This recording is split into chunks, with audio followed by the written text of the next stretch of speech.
The August heat pressed down on the valley like a hand flat against the back of the neck.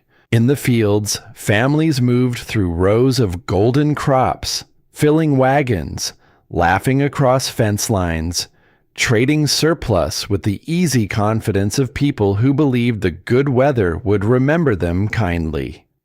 Children ran between the adults' legs. Horses stood patient at hitching posts outside the general store.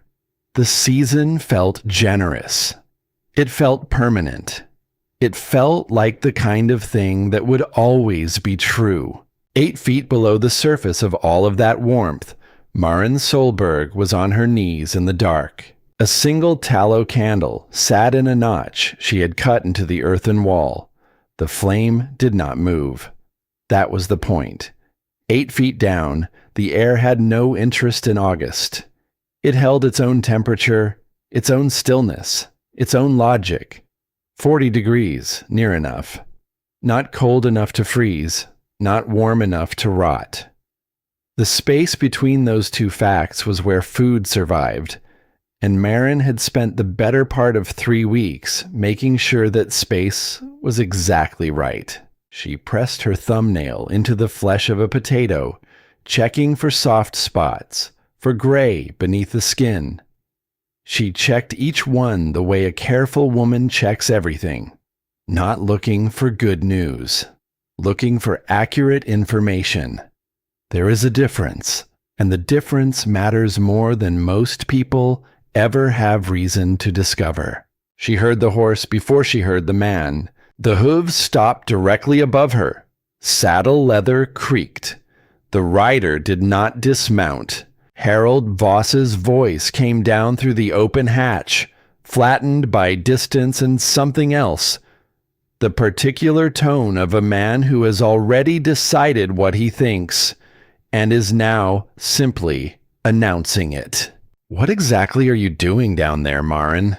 She set the potato into the crate and reached for another. "Storing." A pause. "In the ground." "Yes." "It's August." "I know what month it is." He shifted in the saddle. She could hear it. Harold Voss was not a man who sat still when he had a point to make, and he always had a point to make. He had ranched this valley for longer than most families had been here, had built what he had from weather and stubbornness, and a practical intelligence he wore the way other men wore fine coats. Visibly and at all times, "People are noticing," he said. "You've been buying from every farm in the valley, cleaned out the Doyle family's root storage last week, bought grain from the marshes.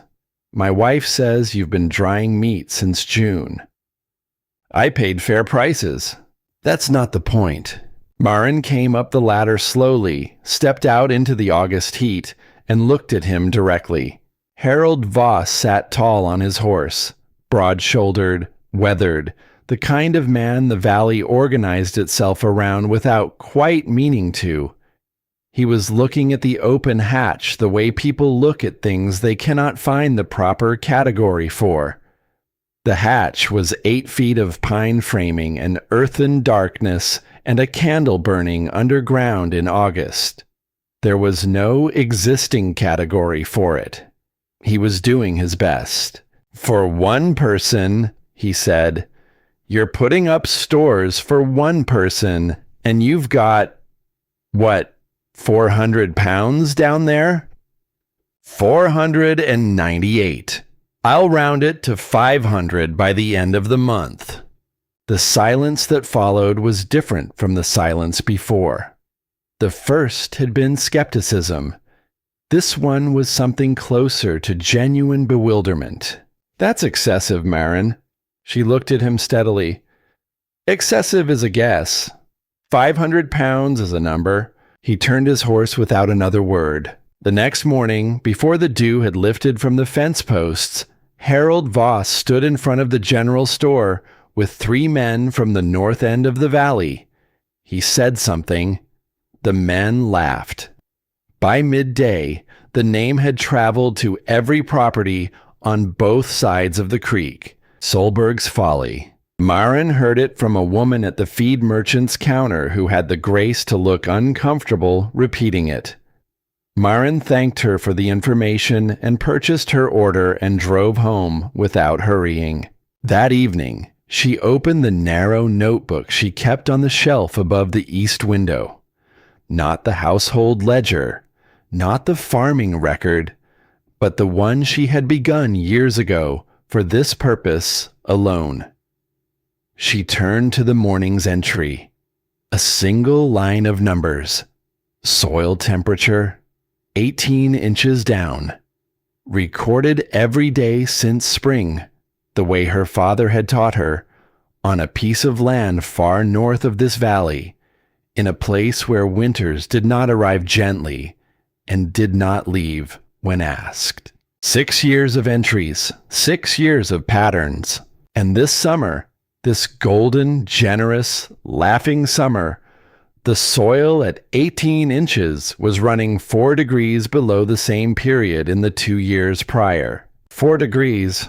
She ran her finger down the column of numbers slowly, the way you read something that has taken years to say. The numbers did not lie. They had never lied. Not once in 6 years of mornings before coffee.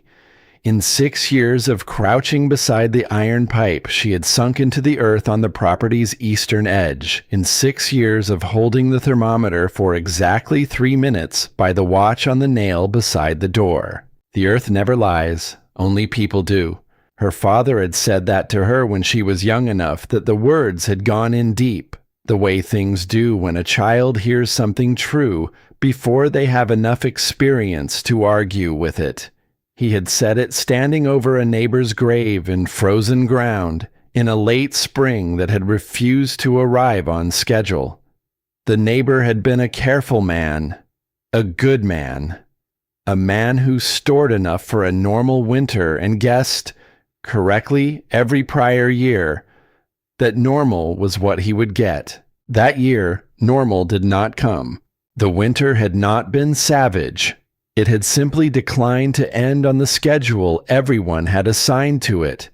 It held on through March, held through April, held with the particular patience of something that has no interest in human calendars and no obligation to honor them. And the neighbor, that good, careful man, had calculated his stores against what winter had always been. Not against what winter might decide to become. Her father said nothing else about it at the graveside. He didn't have to. The grave said the rest. Maren closed the notebook. She went outside. The dog was at the fence again. She had first seen it 4 days ago. A gray-muzzled animal of uncertain age, ribs visible beneath a coat that had not been brushed in some time, sitting at the edge of her property with the patient expression of a creature that has made a decision and is waiting for the other party to catch up. She had pointed toward the road. The dog had not moved. She had brought out a broom. The dog retreated 6 feet and sat down again. She had said firmly and without ambiguity that this was not a place for a dog without an owner.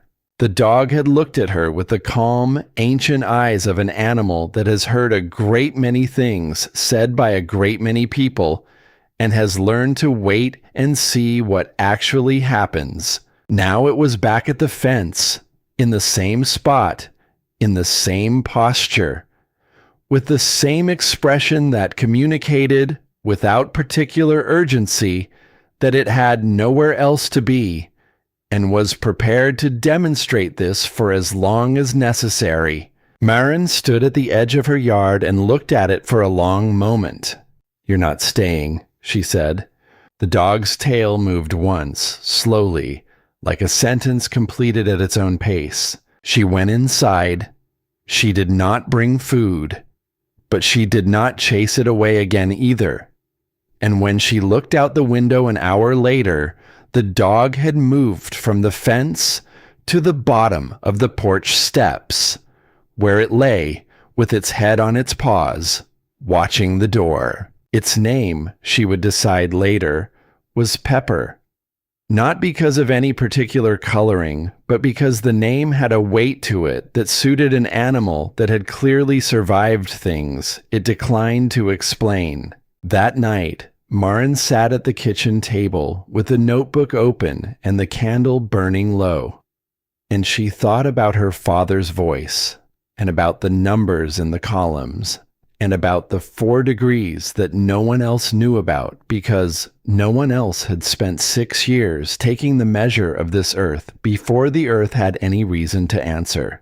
She thought about Harold Voss saying the word excessive like it settled something. She thought about the difference between a guess that has been right 17 times in a row and actual knowledge, and about how long it takes for that difference to become visible to the person who cannot yet see it.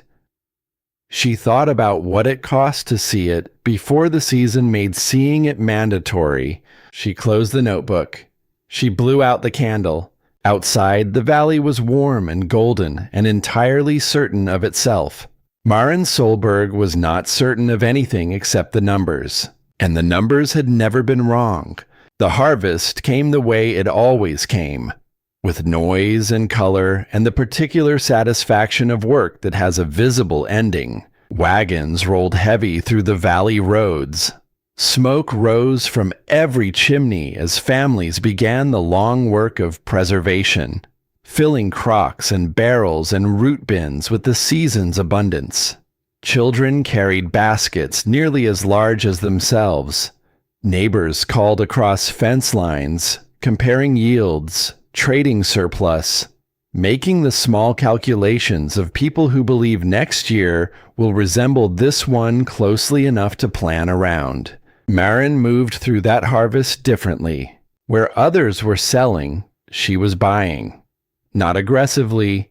She paid fair prices, sometimes better than fair, and she did not take more than a family could spare. But the direction of her transactions ran opposite to everyone else's, and in a valley where everyone knew everyone's business by the end of any given Tuesday, the pattern was noticed. She purchased 2 additional wagon loads of mixed root vegetables from a farm at the north end of the valley. She bought dried corn from the Doyle family, Corwin and Nell, with their 3 children and their reputation for good sense and steady work. She bought the last of the Marsh family surplus grain and a quantity of dried beans from a widow on the eastern slope who seemed relieved to have the income. She bought dried apples from the orchard at the valley's southern edge and paid $2 more than the asking price because the orchard family had 4 children and a barn roof that needed replacing, and because Maren understood that the stores she was buying now were worth considerably more than their September price when February arrived.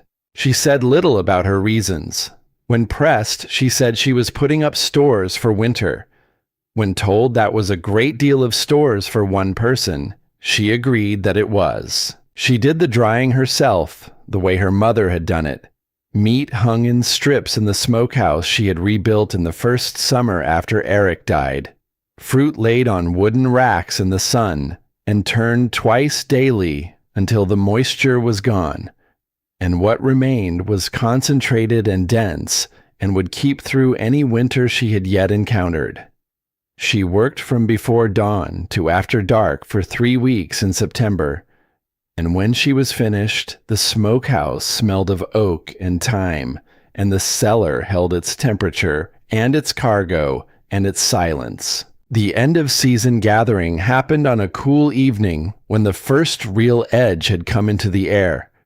The kind of edge that feels pleasant in September because it is still a novelty. Tables were set out behind the Grange Hall. Lanterns hung from the posts. The valley's families came with their best dishes and their loosened shoulders, the particular ease of people who have finished a hard season well and are allowing themselves to feel it. Harold Voss stood near the center of it all, the way he always did, not formally, not with any declared authority, but with the natural gravity of a man whose land was the largest and whose opinion carried the most weight, and who had never had particular reason to question either of those facts. He raised a glass and said it had been a fine year, the finest in recent memory, perhaps. The valley agreed with him. Laughter moved through the crowd like something warm. Maren sat at the edge of the firelight and drank her coffee and watched. She watched Nell Doyle's youngest daughter chase a dog through the lantern light, shrieking with the pure joy of a child who is warm and fed and cannot conceive of the alternative. She watched Raymond Marsh refill his neighbor's cup without being asked, the small unconscious generosity of a man at ease. She watched Harold Voss accept the Valley's agreement with the comfortable pleasure of someone who has been right before and expects to be right again. She did not correct anyone's assumption, not because she was certain they were wrong. She wasn't certain of anything except the numbers, but because a column of soil temperatures presented at a harvest gathering in September does not convince people of anything. It only makes them defensive, and defensiveness is not the same as preparation. She went home before the fire burned low. The snow came in the way snow sometimes comes in that country, not as an event, but as a decision the sky had already made. One morning, the world was autumn. The next, it was white. 2 inches on the ground by dawn, another inch by mid-morning. Then stillness, and a sky that had cleared to the pale hard blue. That means cold is settling in rather than passing through. Maren walked outside before coffee, as she always did, and lowered the thermometer into the iron pipe on the eastern side of the property and held it for 3 full minutes. She pulled it out and read it in the clear early light. She went inside and opened the notebook and wrote the date and the number. Below the number, she wrote 4 words. Soil did not warm enough. Then she closed the notebook, made her coffee, and stood at the window watching the valley wake up to its first white morning. Smoke began rising from chimneys across the valley, thin columns in still air, rising straight up, which meant no wind and temperatures cold enough to make the chimneys draft cleanly. Families were adjusting the way families adjust, building fires higher, pulling out heavier coats, moving through the first rituals of winter with the practiced ease of people who have done this before and expect to do it again. They were not wrong to feel at ease, not yet. December settled over the valley with the authority of something that had done this before and expected no argument. The temperature dropped another 8 degrees by the second week and held there. People brought in more wood, wore more layers, reduced their travel, and went about the business of winter with the efficient competence of a community that had no reason yet to treat the season as anything other than routine. Maren adjusted nothing. That was the distinction, though nobody was watching closely enough to mark it. She didn't need to adjust. Everything December required of her had already been decided and built and sealed into the floor before October ended. The cellar ran at 39 degrees. The hatch held. She opened it every 3rd day on a schedule she kept not in the notebook but in her head, because some disciplines don't need to be written down. They need only to be practiced until they become the body's own way of moving through time. Each inspection took 20 minutes. She descended with the candle, moved through the sections in the same order, pressed her knuckles against the insulation to confirm it held its loft, turned each hanging crock a quarter rotation to prevent any single seam from bearing sustained pressure. She checked the lower crates for the specific smell that announces decay before it becomes visible, a faint sweetness that hides beneath the normal cellar smell of cold earth and dried root vegetables. she found nothing that concerned her. She burned oak when she had it, ash when she didn't, and kept the fire at a consistent level, not high, not banked low, but consistent. Consistent heat meant consistent moisture in the cabin air, which meant consistent behavior from the planking overhead, which meant no expansion and contraction cycle stressing the sand layer between the floorboards. She had 4 cords of wood stacked against the east wall, covered in canvas, and she kept careful account of what she burned, not obsessively, consistently, because the difference between obsession and discipline is that discipline produces useful information, and obsession produces only anxiety. Christmas passed without ceremony. She ate a meal slightly better than her daily meals, a piece of dried pork she had been reserving, some preserved carrots cooked with a small amount of rendered fat, a portion of dried apples she'd put up in the late summer. She sat by the window in the early dark and watched the absolute stillness of the valley at night in deep cold, which has its own kind of beauty, the kind that does not require you to be warm to appreciate it, but that is considerably easier to appreciate when you are. She thought about Eric that night, the way she thought about him on occasions that would have meant something to him, the particular quietness of a person who is gone and whose absence becomes most specific at the moments they would have been most present. Eric had liked Christmas. He had liked the ritual of it, the small traditions that accumulate in a household over years and become indistinguishable from who the household is. She had kept some of them and let others go, and she was no longer certain which was which, and that was all right. She went to bed at 9 o'clock and slept without difficulty because the cellar was sound and the wood was measured and the notebook was up to date, and there was nothing left undone that she could have done. Then January arrived, and January did not change. That was the first thing that mattered. The cold itself was expected, built into every family's planning. What was not built in, what no one had thought to account for, was cold without variation. A normal winter moves. There are cold weeks and less cold weeks. There are mornings when the temperature lifts enough that moving between buildings doesn't feel like moving through something hostile.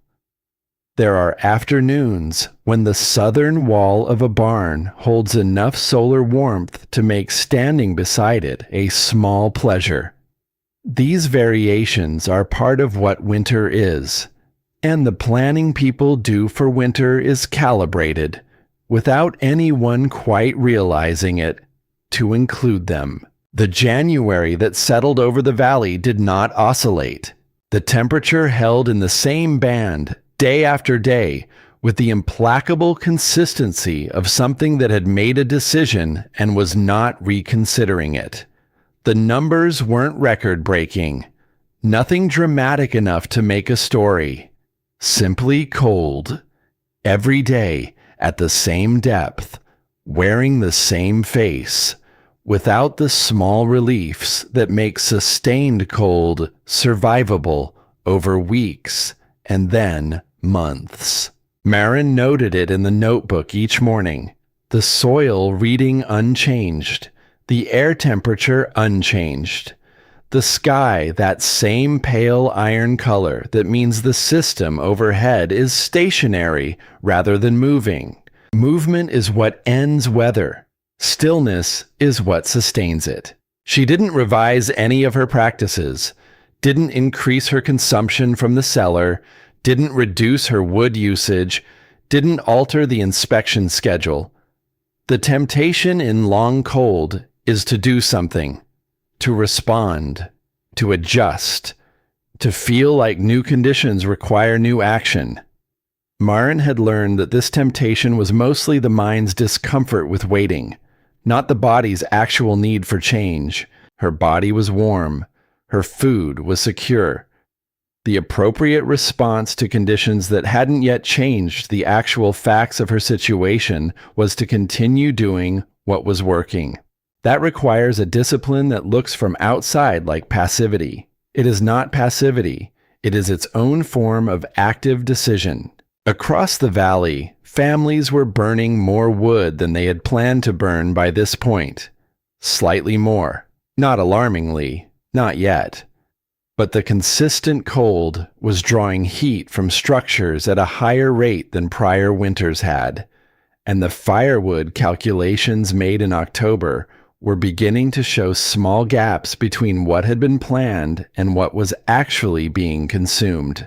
Thomas Hale cut and split an additional half cord from the timber on his north edge in the second week of January, working 2 days in temperatures that made the labor harder than it would have been in autumn.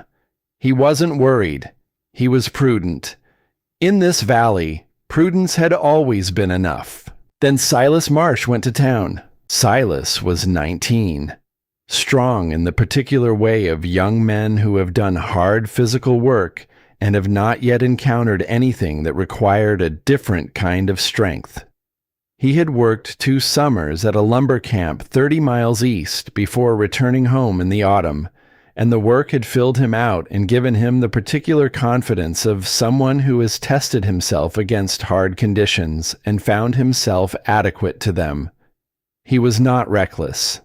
He was simply operating with the information he had, which was that he was young and strong and had done difficult things before.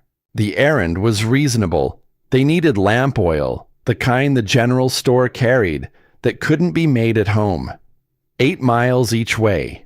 A full day's journey. Nothing a healthy young man hadn't done in winter before. He left in the morning with the temperature at 12 degrees above zero and a sky that showed no sign of immediate trouble. His father Raymond watched him go from the porch and thought nothing particular about it, because there was nothing particular to think. Raymond Marsh had watched his son walk away from this property dozens of times.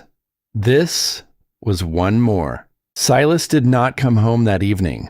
Raymond Marsh waited until dark, then waited another hour, then took a lantern and walked down the trail toward town, calling his son's name into the empty cold.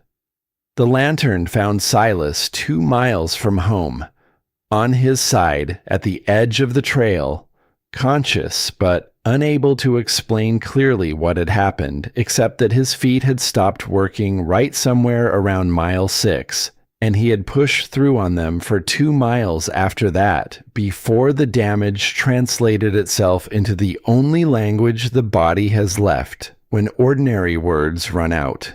He had known something was wrong before mile 7. He had told himself it was the cold, and that it would pass, and that he was almost home. He had told himself this for 2 miles, which was how he ended up where he ended up. On his side in the snow, still carrying the lamp oil his family needed, which was the detail that Raymond Marsh could not stop thinking about afterward. By the time Raymond got him home and Hester Marsh had the boots off and the situation was clear, the damage to the 2 smallest toes on the left foot had already made its decision. Not life-threatening. Nothing that would end a young man's future in any permanent way. But wrong. Wrong in the specific way that things go wrong when conditions that seemed manageable turned out to have been operating closer to the edge than anyone calculated. The margin between a hard but survivable winter walk and a dangerous one had been smaller than Silas Marsh had known. Because the January that had settled over the valley was more dangerous in its consistency than in its numbers, intensity announces itself.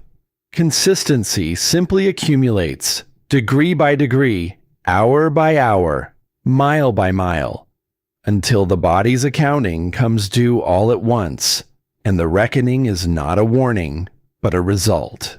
Harold Voss heard about it at the general store the following morning and shook his head with the authority of a man who has seen the consequences of poor planning before. "That's what happens," he said to no one in particular, "when boys think they know the cold." He did not look toward the southern end of the valley.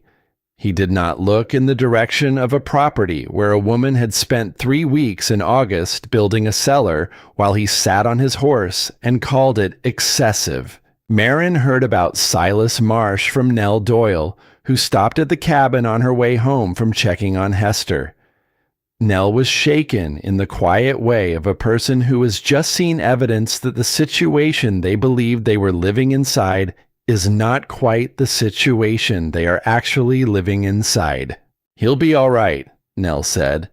"It's just, it happened so fast. He didn't even know." "He miscalculated the cost," Marin said.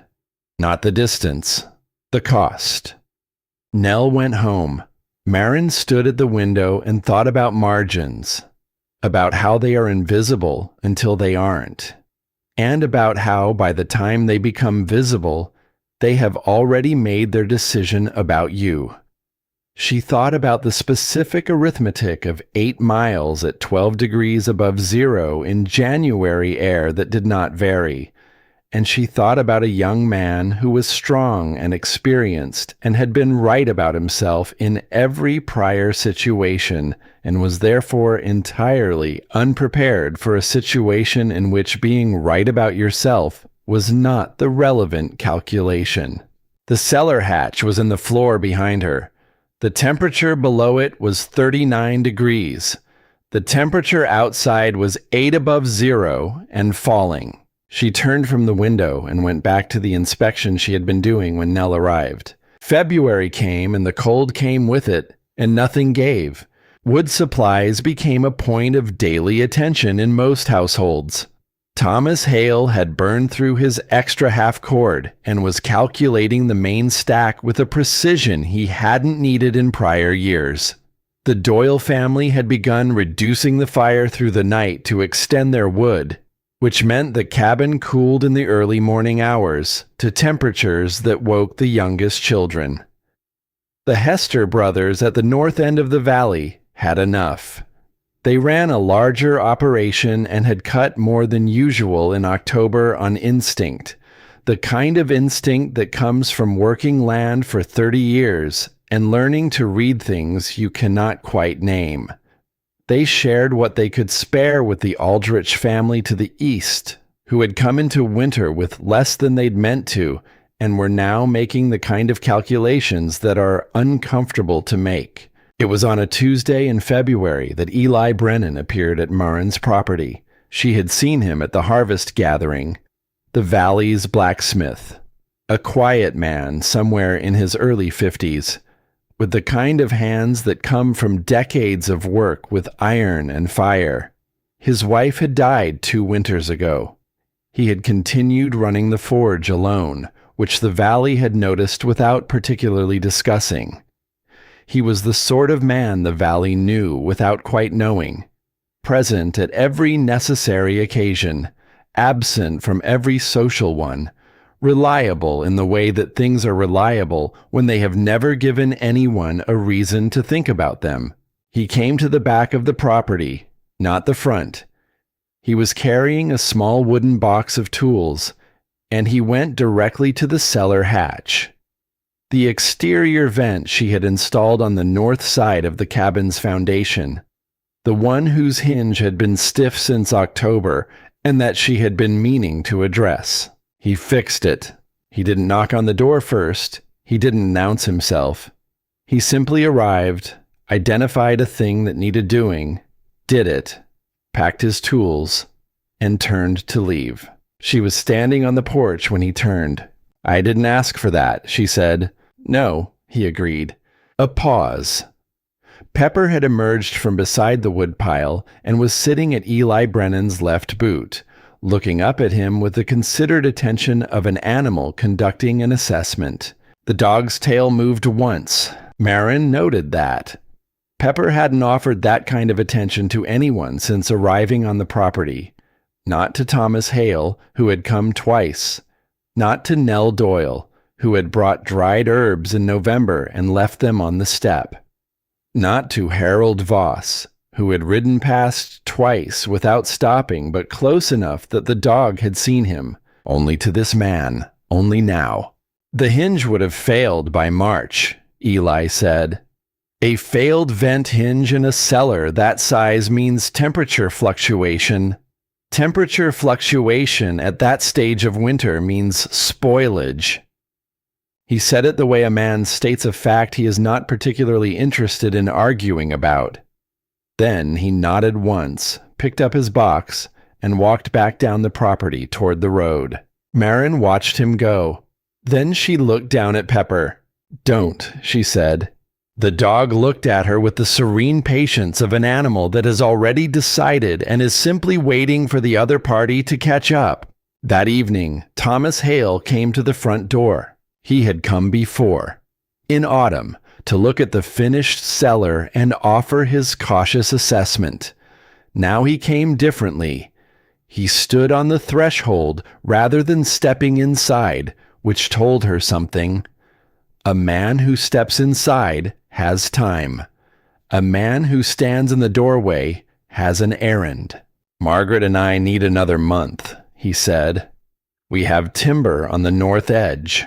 2 cords of seasoned ash. Yours if you want them." Marin looked at him. 2 people. Late winter diet, already drawing down.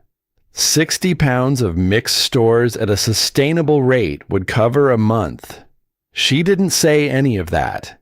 She crossed to the hatch, lifted the second plank, and pulled open the fitted pine cover. The cool air rose from the dark below, unchanged, exactly what it had been in autumn, indifferent to the months of winter that had occurred above it. She descended.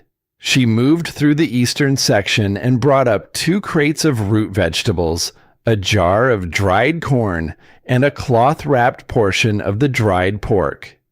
She set them on the cabin floor and came up and fitted the cover back into its frame. Thomas was looking at the crates, then at her. "You still have a significant amount down there." "Yes." "How much?" She told him the number she was carrying in her head. Not the number from the last formal count, but that number adjusted forward by the weeks of daily consumption at her standard rate. She could do this the way a person reads a clock, not by calculating, by knowing. "Enough," she said. He heard the word differently than he had heard it in August. In August, it had sounded like evasion. Now it sounded like a specific claim, with a specific meaning behind it. 10 days, she said. Not more. If I give you more, and the winter continues past what I can predict, there is no one left in this valley who can give you anything at all. Thomas was quiet for a moment. Outside, the wind had picked up slightly, the first wind in days, moving from a direction she noted without turning to look at it. "I didn't think it would go this long," he said. Not an apology. A reckoning, the kind a man offers when he understands that his miscalculation is part of why he is standing in someone else's cabin holding a crate of their food. He carried the crates to the door. At the threshold, he paused. 10 days, he said again, testing the shape of it against the shape of whatever he was facing. 10 days. He went out. She heard his boots on the frozen ground, moving north. That night at 3 a.m, Marin woke to a feeling she couldn't name immediately. A quality in the air of the cabin that was different from the air she had gone to sleep in. She lay still for a moment, cataloging. Temperature was the same. Fire level was the same. The sound of the wind hadn't changed. She got up and took the candle and lifted the hatch. The smell reached her before the light did. Not decay. Not the sweetish rot of something failing. Something more subtle. Earth moisture. The particular cool damp of water that has traveled through soil and arrived somewhere it was not supposed to arrive. She went down. In the northwest corner, the earthen wall showed a thin vertical track of moisture, barely visible in the candlelight, running from the timber frame at the top of the wall down toward the floor. She held the candle close and pressed 2 fingers against the wall beside the track. Wet to a depth of 2 inches. She understood what had happened. The consistent heat she had run in the cabin, precisely consistent as she had designed it, had been warming the exterior foundation on the western side, just enough to create a slow melt cycle in the soil there. Not dramatic, not visible from outside, but enough over weeks to introduce moisture into the top foot of the cellar wall. Moisture, given enough time, finds the path gravity always finds. She looked at the 2 crates in the corner, potatoes on the bottom. If the seep continued for another 48 hours, the moisture would spread laterally through the lowest layer of earth and reach the crate. She spent the next 6 hours in the cellar. She moved the corner crates first, carefully, setting them in the center section where she had already begun drawing down. She chipped a narrow channel along the base of the northwest wall with the iron bar she kept for maintenance, 2 inches deep, angled toward the corner, to give the water a directed path to the clay dish she had placed in autumn for exactly this kind of contingency. She packed the wet section of wall with dry clay from the canvas bag she'd stored in August, compressing it with her fingers until the surface held firm. Over the clay she placed a layer of dry straw, and over the straw a cut piece of board, wedged at a slight angle so future moisture would run toward the channel rather than spreading. When she was satisfied with the repair, she did not come up immediately. She sat on the bottom rung of the ladder and held the candle and looked at the work she had just done, checking it the way she checked everything, not for reassurance, for accuracy. The repair was sound. The channel would hold. The crates were clear. The temperature at the floor, which she could estimate within a few degrees by the feel of the air on her hands, had not fluctuated. She came up through the hatch. Her back ached. Her hands were cold in the bone-deep way that hours of cellar work in winter produces. The kind that doesn't leave quickly. She built the fire higher than usual, just for the hour it took to get her hands working again, then reduced it back to its standard level. She sat at the table in the warming cabin and did not move for a while. This was the thing she hadn't fully understood until tonight, sitting here with cold clay still under her fingernails. A system does not maintain itself. A system is maintained. The maintaining is its own kind of labor, and it doesn't end when the building ends. It continues for as long as the system needs to function. That was the part she had known intellectually and now knew in her hands. What if she had calculated wrong? Not about the winter. The winter had proven her right so far. But about the margin. What if this winter ended next week? What if the cold broke tomorrow and the ground softened by the 1st of March, the way it sometimes did, the way it had in 3 of the last 6 years? She would have spent a summer building a cellar and a winter rationing Thomas Hale's food for nothing. The valley would confirm, quietly and without cruelty, that Harold Voss had been right about the word excessive. The thought sat in the pre-dawn cold and refused to be small. Pepper had come downstairs while she was in the cellar. The dog was now lying against the side of Marin's chair, its graying muzzle resting on the floor, its eyes half open in the way of old dogs who sleep lightly out of long-established habit. Marin looked at the dog. Pepper looked back. The earth never lies. Marin said quietly. Not to Pepper, not to herself precisely. To the air, to the numbers in the notebook, to whatever it was that her father had understood standing in frozen ground in a spring that had refused to come. She got up.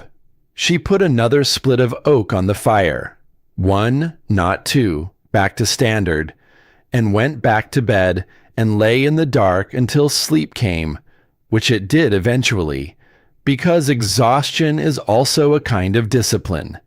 And discipline had never once asked her whether she felt like following it. Morning came gray and still. She rose before light, as always. She went outside, as always.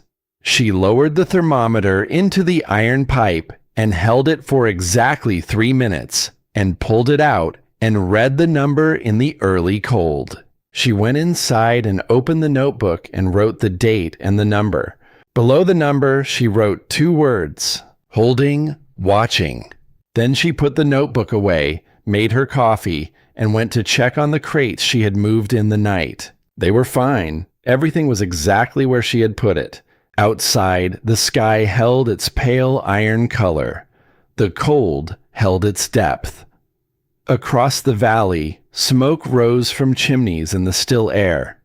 Thin columns, straight up, the way smoke rises when the air has decided to stay exactly where it is and let the season do what the season is going to do. Which was not, it appeared, to end. Not yet. The knock came on a morning when the cold had been the same for so long that it had stopped feeling like a condition and started feeling like a fact. Permanent, geological, as though the valley had always been this way and people had simply forgotten. Marin was at the table with her coffee when she heard it. She opened the door. Harold Voss stood on the step. He was wearing everything he owned, or close to it. A heavy coat over a wool vest over 2 visible shirt collars, his hat pulled low, his face carrying the particular tightness of a man who has been cold for longer than he planned to be cold, and is not comfortable with what that means about his planning. He was a large man. He had always filled doorways with his presence. This morning, he filled the doorway with something slightly smaller than his usual self, and Marin noticed that the way she noticed everything, without showing that she had noticed it. Behind him, the valley was white and still. The cold lay over it like something deliberate. Marin, Harold Voss said. Harold. A pause. He was not a man who struggled for words. He was a man who used words with authority, who had opinions that arrived already formed and fully confident.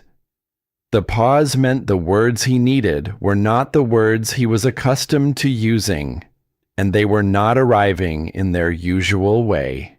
I'm running short, he said finally.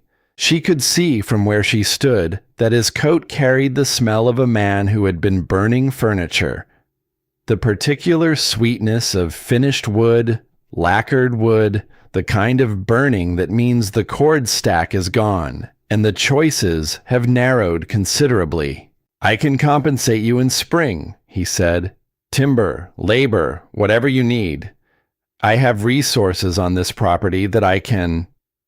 How many people? Marin said. He blinked. 2, Margaret and myself. She stood in the doorway and looked at him, not unkindly, but with the steady directness of a woman who has spent a winter making decisions based on numbers rather than feelings, and who is not going to stop doing that now. 7 days, she said. Something moved across his face. The expression of a man who has just received less than he wanted from a source he had publicly dismissed, and who is doing the internal arithmetic of whether to object, and has realized that objection is not a position he can currently afford. Thomas Hale received 10, he said. Thomas Hale came in February, Marin said. You've come in March. Those are different numbers. Another pause, longer. 7 days, he said. 7 days. She went inside and brought up what the arithmetic permitted, not what generosity might have offered, not what pity might have added, what the arithmetic permitted. She set the crates on the porch without ceremony.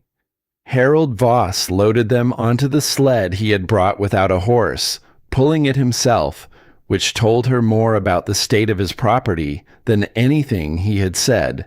He did not thank her. He picked up the pull rope and walked back down the property road. Marin watched him until he rounded the bend. Then she went inside, opened the notebook, and wrote the number. She didn't write anything else beside it. The number said everything the number needed to say. She put the notebook away and stood at the window for a while, not looking at anything in particular, just standing in the warmth of the cabin with her hands around her coffee cup, thinking about the difference between the man who had sat on his horse in August and the man who had just pulled a loaded sled up her property road by hand. She did not feel vindicated. She felt tired, in the specific way that being right when you wished you had been wrong makes a person feel.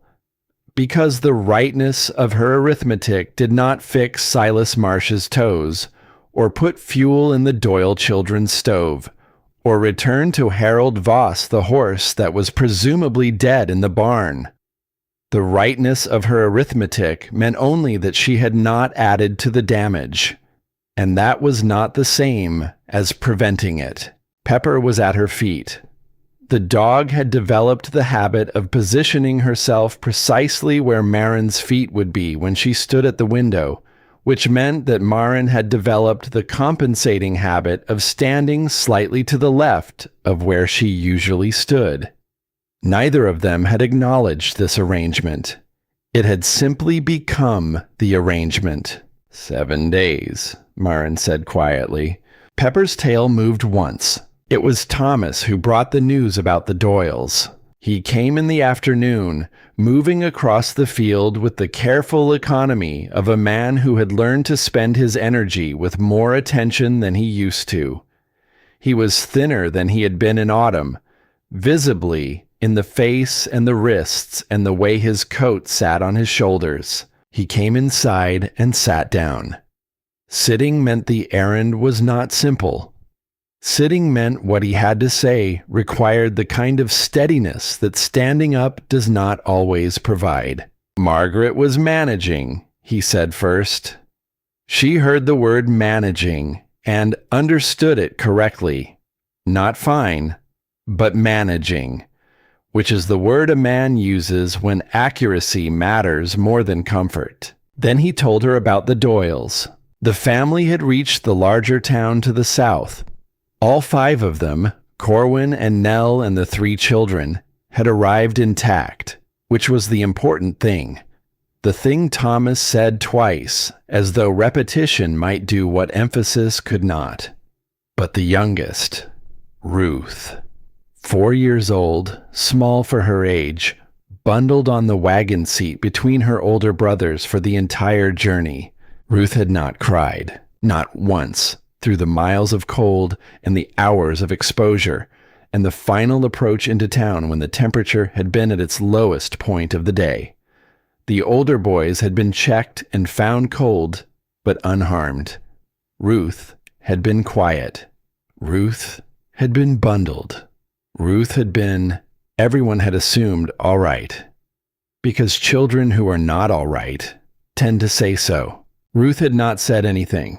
What the cold had been doing to the smallest toes on her right foot, it had been doing quietly, without asking permission, without announcing itself, in the particular way that cold does its worst work. Not with drama, but with patience. 3 toes. The doctor in town had done what could be done. Ruth would walk. Ruth would be all right, in every meaningful sense that had anything to do with surviving into a future. But 3 toes was 3 toes, and the fact of it sat in Marin's cabin like something with physical weight she had known. Standing at her window on the morning the wagons went past, Watching the bundled shape of a 4-year-old girl who was not crying, she had known. Not specifically, not the number, not the foot, not the outcome, but the shape of it. A child that small, that still, that quiet in temperatures like those, is not being stoic, is simply past the point where stoic is a meaningful category. She had watched and understood and done nothing because there had been nothing she could have done.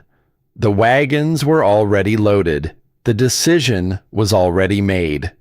The cold was already doing what the cold was doing behind the bundling and the blankets.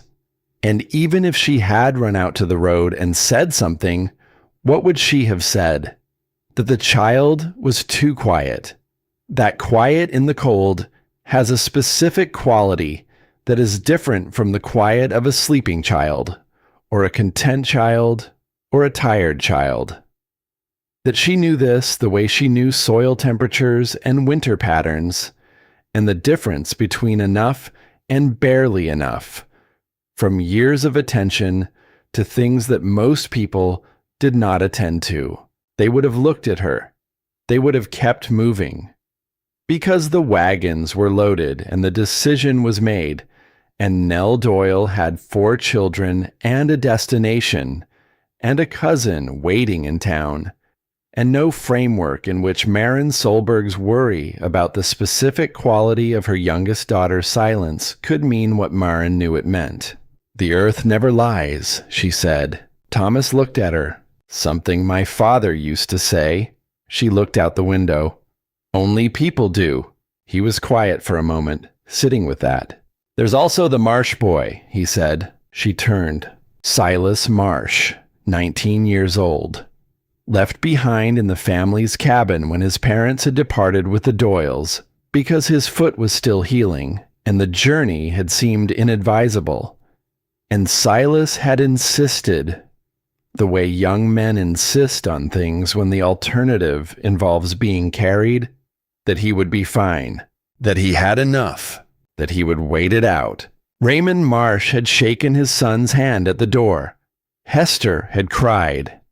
And then they had gone, because the calculation said, go. And Silas had stood in the doorway and watched them leave and then gone back inside. That had been 6 weeks ago. No one had been back to check. The road between here and the Marsh property's direction was manageable in fair conditions. In this winter, it was not manageable in any way that would allow a person to make the trip and return safely. And so the question of Silas Marsh had been sitting in the valley like an unopened letter, visible to everyone, read by no one. "Has anyone gone?" Maren asked. "No one can get there." Thomas's voice was flat, not because he didn't feel it, but because he had been feeling it for 6 weeks and had passed through the stage where feeling it produced anything useful. Maren turned back to the window. The Marsh property was 3 miles to the north. She could locate it exactly in memory. The cabin set back from the road, the birch trees along the eastern boundary, the particular angle of the roof against the ridge beyond it. 3 miles. In a good spring, 3 miles was a morning's walk. This was not a good spring. She stood at the window and calculated the distance the way she calculated everything. Not against what she wanted the answer to be, but against what the facts permitted. The road north was drifted. She had no horse. She had supplies enough to sustain herself, and she had already allocated what she could to the families who had come to her door.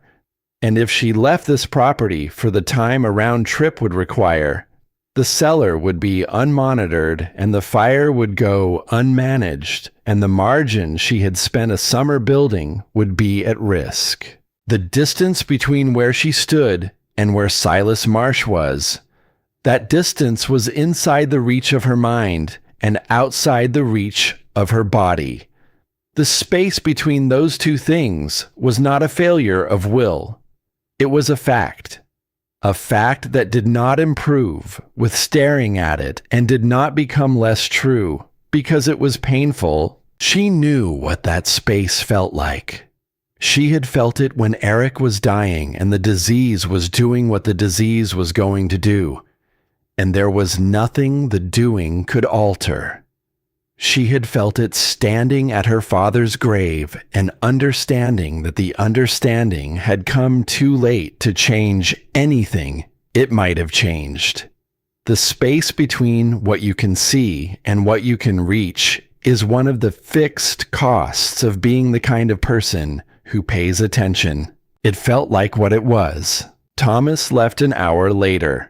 Maren stood at the window after he had gone and let herself feel the full weight of it, the weight of a calculation that had come out in a direction she had not chosen and could not change. 3 miles north. A young man who had insisted he had enough. 46 days of winter since his family had left. She turned from the window. She went to the cellar. She descended with the candle and counted what remained with the thoroughness she brought to every count. 112 pounds. Distributed across root vegetables, dried corn, the last of the dried pork, 2 crocks of rendered fat, and a collection of dried herbs she had pressed in September more from habit than from strategy. She ran the arithmetic forward against her own remaining need, her daily consumption at standard rate. The floor she had established in August as the margin she would not go below under any circumstances. 22 pounds available beyond her minimum floor. 22 pounds was what the winter had left her to give.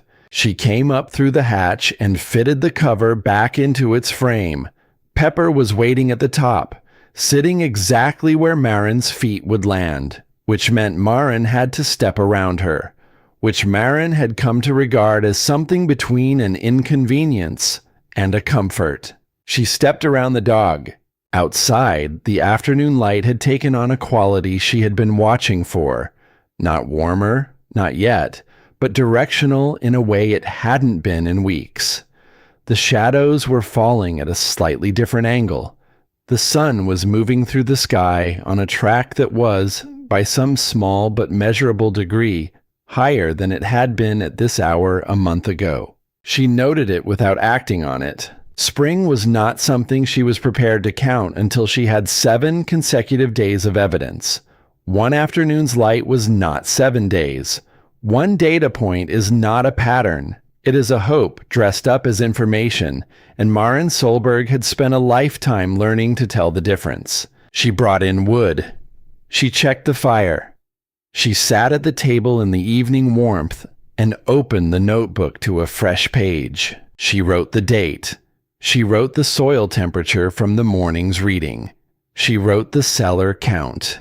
She wrote the names of the families she had given to and the amounts, precisely, in the column she had been keeping since Thomas Hale's first visit. Then she wrote, below all of it, in smaller letters than she usually used, Silas Marsh, no information, day 46. She looked at that line for a long moment. Then she closed the notebook and put it in its place, and went to sit beside the fire with Pepper's weight against her knee, listening to the sound the valley made at night in deep winter when the wind was still, which was not silence exactly, but something older than silence, something the land had been making long before anyone arrived to have opinions about it. The fire burned at its standard level. The number 22 pounds sat in Maren's chest like a stone she had picked up and decided to carry, not because it was light, but because it was hers. Outside, above the marsh property to the north, the same stars that looked down on Maren's cabin looked down on a cabin she could not reach, where a question had been waiting 46 days for its answer, and where the answer, whatever it was, would arrive in its own time and not before. She slept. The cold did not. It was 3 days later that Eli Brennan came again. He came to the front door and knocked with 2 knuckles, which was a different kind of knock from a person who is uncertain of their welcome. She opened the door. He was carrying a bundle of split wood, good oak, seasoned, the kind that burns long and clean. More than she needed, considerably more than courtesy would require of a neighbor in ordinary times. He set it on the porch without being asked. "You're burning lower than you should be," he said, to compensate for the distributions. She looked at the wood, then at him. "I calculated my consumption against my supply in August," she said. "In August, you weren't giving 10 days to the Hales and 7 days to Harold Voss." He was not wrong. She had built a buffer into her wood supply, but the buffer had been calculated for her own use, extended by a reasonable margin, not for a winter that had gone on this long and distributed this widely. The wood was fine. She was not in danger. But he was not wrong about the direction things were moving. "I'm not asking for anything in return," he said, "before you say it."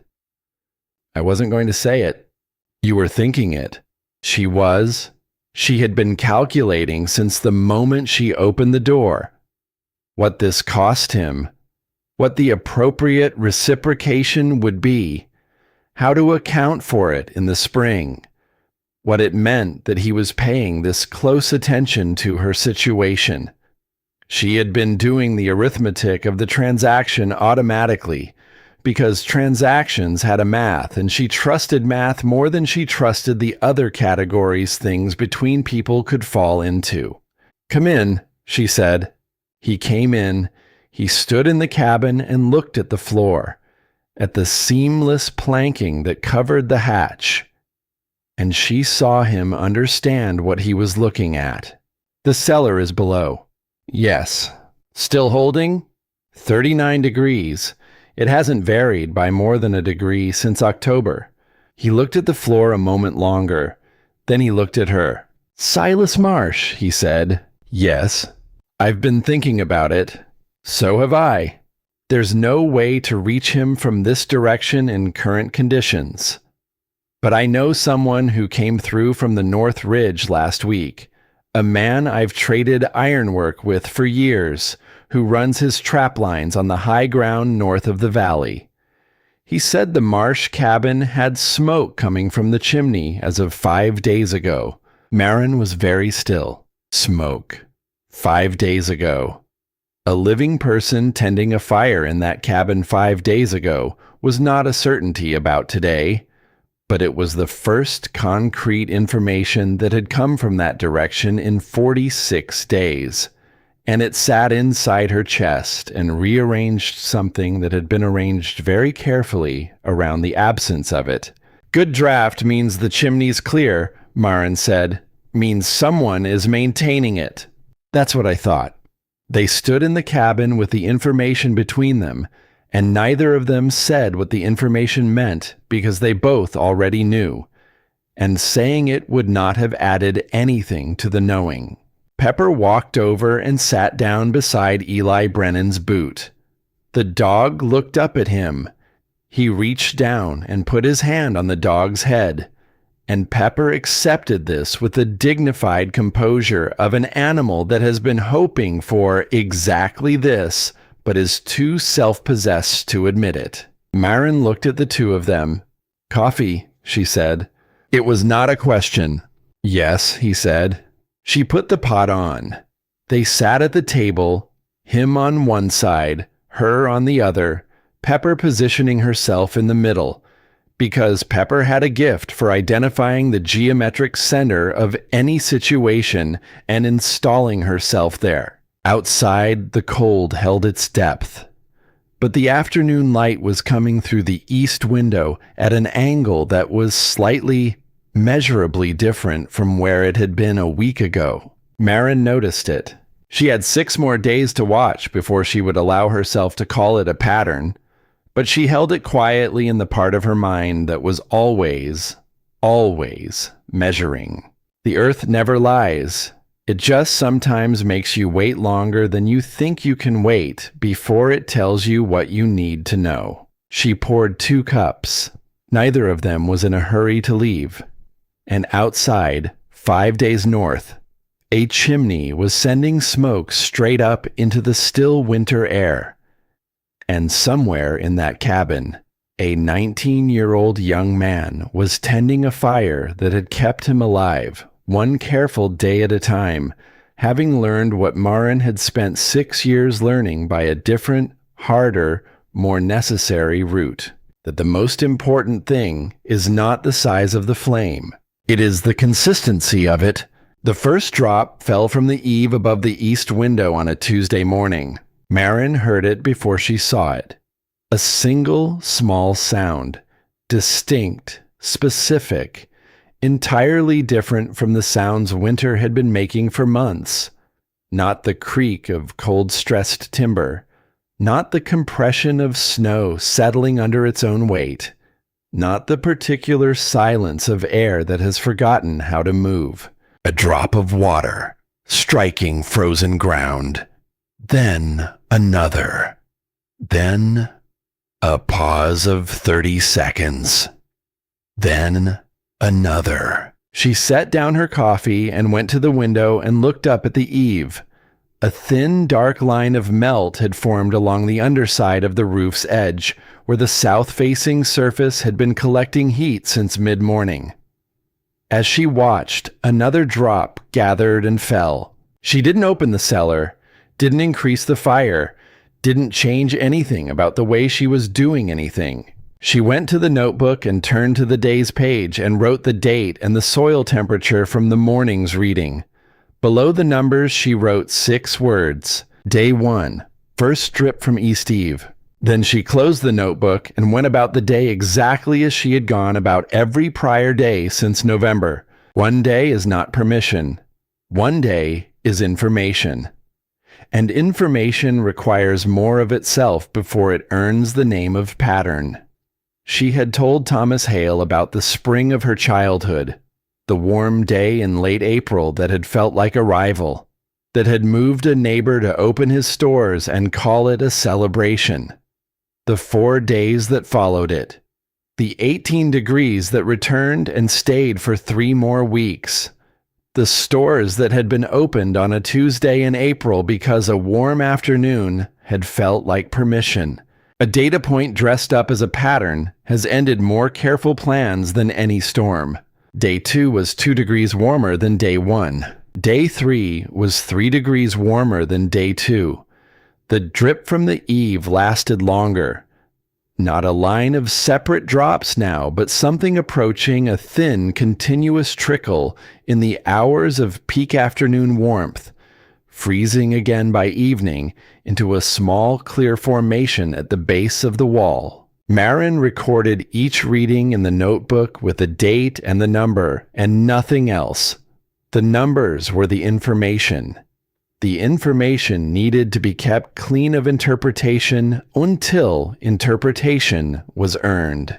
Day 4 held. The temperature did not increase. It stayed where it had been on day 3, which was not a setback, but was also not the continuation she was looking for. She remained at standard practices, standard fire, standard consumption, standard inspection schedule. The holding was its own kind of information, and she filed it in the same column as everything else and waited. Day 5 brought another degree of increase and something visible on the south-facing slope of the cabin roof. A slight concavity developing at the edge of the snow accumulation. The surface had changed its relationship to what was beneath it, and the change was oriented in only one direction. On day 6, Pepper walked outside in the morning and stood in the yard for longer than usual, nose up, reading something in the air that Maren couldn't read but had learned to pay attention to. The dog hadn't done this all winter. She had gone out to do what was necessary and come back in immediately, with the sensible efficiency of an animal that sees no point in lingering in conditions that don't reward lingering. Today she stood. Maren stood beside her and felt not warmth, not yet, not anything that would have registered on the thermometer. but a quality in the pressure of the air against her face that was different, as though the air had exhaled slightly after months of holding itself tight. She noted it without acting on it. On day 7, she lowered the thermometer into the iron pipe and held it for 3 full minutes and pulled it out and read the number in the early morning light. 31 degrees at 18 inches, up 2 from the previous reading.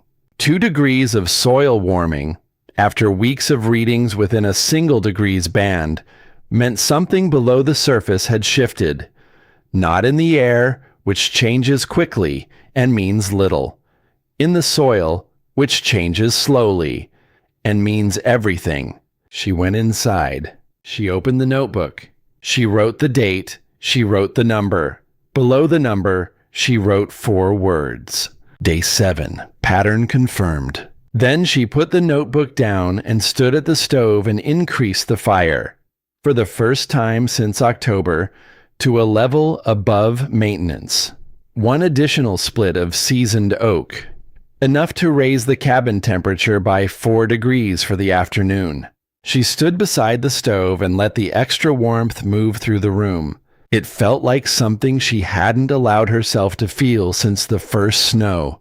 Not comfort, precisely. The winter wasn't over. The road north was still difficult. Silas Marsh was still a question with an answer she didn't yet have, but something adjacent to comfort.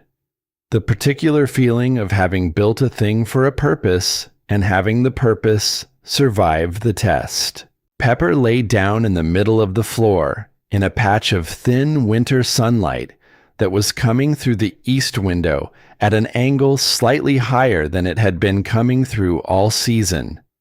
The dog put her head on her paws and breathed out a long, slow breath. Marin looked at her. 7 days, she said. Pepper's tail moved twice. It was on a morning in the second week of that slow thaw, when the snow on the valley floor had begun showing the first narrow paths of exposed earth along south-facing fence lines, and the drip from the east eave had become a sound as ordinary as the fire. That Marin saw the figure. She was at the window making coffee. The light was still new, pale and slanted, the kind of early morning light that shows everything in silhouette before it shows anything in detail. The valley stretched out before her, white and quiet, and, for the first time in months, slightly less white than the day before. The figure was moving from the north. She set the coffee pot down, a dark shape against the white, moving at the pace of someone whose body has been doing one thing for a very long time and has learned to keep doing it regardless of what that costs. Not fast, not stopping, moving with the single-minded directedness of a person who has identified a destination and is now only concerned with closing the distance between themselves and it. It was using a branch as a walking support on the left side. Marin understood what that meant before she could see the face. She had the door open before the figure reached the fence. Silas Marsh looked at her from the gate with eyes that had the quality of a person returning from a significant distance. Not miles, but the interior kind. The distance that a long solitude creates between a person and the ordinary world of other people's faces and voices and the small sounds of habitation. He needed a moment. She gave it to him. He was thinner than he had been in autumn. His color was acceptable, not the gray of someone who had given the cold too much, but the particular pale of someone who has been inside and careful and deliberate for a long time. His left boot was wrapped in additional cloth tied over it, the improvised solution of a young man managing a healing injury without medical attention and without complaint, because complaint had not been available as an option. She stepped to the side. He came in. She did not speak. Neither did he. The mutual understanding that what had just happened, him arriving at her door, walking under his own power from a cabin 3 miles north through the last of winter's held snow, was complete as a fact and did not require verbal acknowledgment to be real. She put the bowl she had been heating on the stove in front of him, potato and dried corn, the kind of soup that carries heat for a long time after it has been consumed. She had made it that morning without knowing why she was making it, or perhaps knowing exactly why, and not permitting herself to acknowledge the knowing, because acknowledging hope before it has been confirmed is its own kind of risk. Pepper walked over and sat down beside his boot. Silas looked at the dog. His expression didn't change dramatically, but something around the edges of it did. Something that had been held in place by necessity for a long time loosened slightly, the way held things loosen when they finally encounter something that doesn't require holding. He ate, she let him eat. When the bowl was empty, he held it for a moment, then set it on the table. "My parents," he said. His voice had the quality of something that hadn't been used for speaking in some time. Careful in the middle, rough at the edges, the specific roughness of a voice that has been speaking only to walls and fire for months. "They reached town," Marin said. "Both of them. Your mother was frightened for you. Your father was worried in the way a man is worried when he cannot do anything about what he is worried about. They are the kind of worried that will end the moment they know what I know right now." Silas absorbed this. Something moved behind his eyes and did not come to the surface, which told her more about the weeks he had just lived through than anything he had said. He was 19. He hadn't yet been given permission by experience to let relief show completely on his face, so he kept his face level and looked at the table. "Tell me," Marin said. He looked up. "What you had, what you did. Tell me, and then I'll tell you what I think it means," he told her. There had been 41 pounds of dried corn in a sack at the back of the storage room. His family hadn't taken it because they hadn't remembered it was there. A sack from the prior year's surplus pushed to the back behind the empty crates, the kind of object that becomes invisible through familiarity. He had found it on the 3rd day after they left, going through everything, looking for anything that had been overlooked. He had been systematic about it, going through each room and each shelf and each corner in the same order, the way his mother had taught him to search for a lost thing. Not by looking wherever you happened to look, but by covering the ground completely. He had counted the corn that first night, not because he had any particular knowledge that counting was the right thing to do, but because the sack was what he had, and the winter was what the winter was, and the question of whether those two things would reach the same ending together or separately seemed like something he needed to understand before he did anything else. He had counted. He had divided. He had given himself 2 weeks as the unit of measurement, not because 2 weeks was a meaningful number in terms of the winter, but because looking at the full distance from there to the far side of an unknown season was a view he couldn't use. 2 weeks he could use. 2 weeks, count what remains, divide again, decide on the next 2 weeks. He had written the numbers on the back of a piece of lumber with a carpenter's pencil because he had learned from the first week that the numbers needed to be written down, that holding them in his head alongside everything else the solitude required of his head was more than his head was designed to carry alone. He had burned wood more slowly than his family had burned it, not because he knew that was the right thing to do, but because it was only himself, and himself moved less than a family of 4 moves, and less movement meant less demand on the fire, and less demand on the fire meant the wood lasted longer. He had learned to sit very still. He had become, over those weeks, extraordinarily good at sitting still.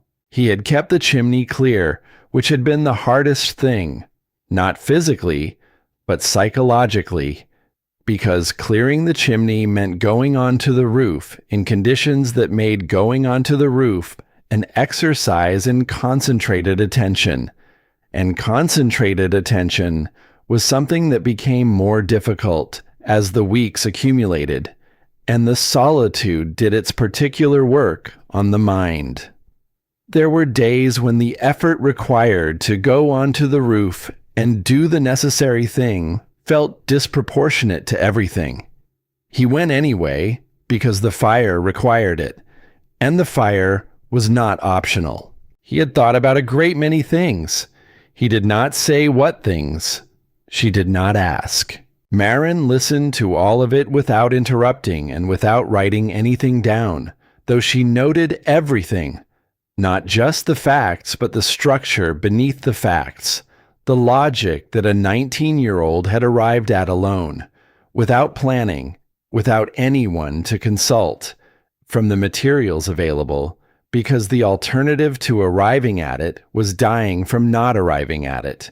The logic was not complicated. It had never been complicated. The difficulty was always in taking the logic seriously before the situation required you to, which was the only time taking it seriously actually helped. Silas Marsh had been required, and being required had been enough. You did the thing that mattered, Marin said. You counted before you spent, not after. He looked at her with the expression of someone hearing a principle articulated that they had experienced only as instinct, not surprise exactly, but recognition, the feeling of something being named that had previously only been felt. I didn't have a choice, he said. That's when most people learn it. She picked up his empty cup and refilled it. The ones who learn it before they have to, they're rarer.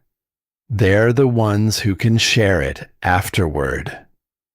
Pepper had moved at some point during the conversation from sitting beside his boot to resting her chin on his knee. Silas had put his hand on the dog's head without appearing to notice that he had done it. Marin noticed. She said nothing about it. They sat in the warming cabin while the morning moved around them. She gave him enough for 2 days of travel. Not generous, not insufficient, but enough, precisely enough, at the intersection of what she could afford and what was needed. He thanked her in the way of a young man who knows the word is not the right size for what it is trying to contain, but uses it because language does what it can. At the door, he turned back. The dog, he said. Is she yours? Marin looked at Pepper, sitting at her feet, looking up at Silas with the calm attentiveness of an animal that has decided to like someone. She stayed, Marin said. Silas looked at the dog a moment longer, with the expression of a man who has just heard a short answer to a longer question and understands that the short answer contains everything the longer answer would have said. Then he picked up his walking branch and went out into the morning, moving north, closing the 3 miles back to a cabin that had kept him and that he had kept in return, each of them doing what the other required. Marin stood at the window and watched him until the tree line took him. Then she went to the notebook and turned to the day's page and wrote, below the morning soil temperature, below the 7-day pattern confirmation, in the smallest letters she had written all winter. Silas Marsh, alive, self-sufficient, departed north on foot, 41 pounds of corn. He counted it first. She underlined the last 4 words, not for emphasis, because they were the specific fact that mattered and she wanted them separate from the surrounding ones. Margaret Hale came 3 days later. She came with Thomas, which meant she had been well enough to make the walk, which told Maren what she needed to know about the direction things were moving before either of them said a word. Margaret was thinner. The winter had taken a visible accounting from her, in her face, in the way her coat sat, in the economy of her movements that spoke of a body that had spent months operating below its preferred level and had not yet fully recalibrated. But she was upright. She was walking. She was present in the way of a person who has come through something and knows it, and has not yet decided entirely how she feels about the knowing, but has arrived on the other side of it regardless. She looked at the cabin. She looked at the floor. She looked at Maren directly. "Thank you," she said. 2 words, spoken with the specific weight of a woman who does not use words carelessly, who had been carrying these 2 for some time, and who was setting them down now, not as the completion of an obligation, but as the truest thing she currently had to offer. Maren looked at her. "You held through the hardest part. We had help holding." Margaret's voice was steadier than the winter had any right to leave it. "I want to know how you knew." Maren thought about where the answer actually began. It began with a father who counted instead of guessed, with a neighbor's grave in frozen ground in a spring that had refused to come, with a mercury thermometer and 6 years of mornings before coffee, crouching beside an iron pipe sunk into the earth, holding the instrument for exactly 3 minutes by the watch on the nail beside the door. It began with the understanding, earned through repetition rather than revelation, that the earth has a temperature, and the temperature tells the truth, and the truth is available to anyone willing to take the same measurement at the same time every day for long enough to understand what the numbers mean when they stop resembling the years before them. "My father taught me to read the soil," Maren said. "And the soil told me this summer was not the same as the summers before it. And I believed the soil rather than the summer." Margaret was quiet for a moment. "That's all?"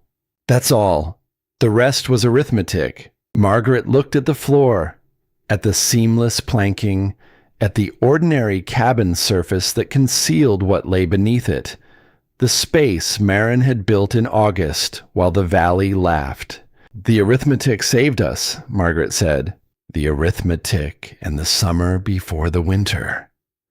Maren looked at her steadily. "They're the same thing. You can't do one without the other."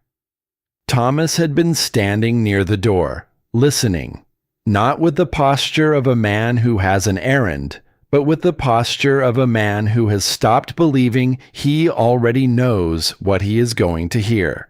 He had brought a notebook out, not Maren's, his own.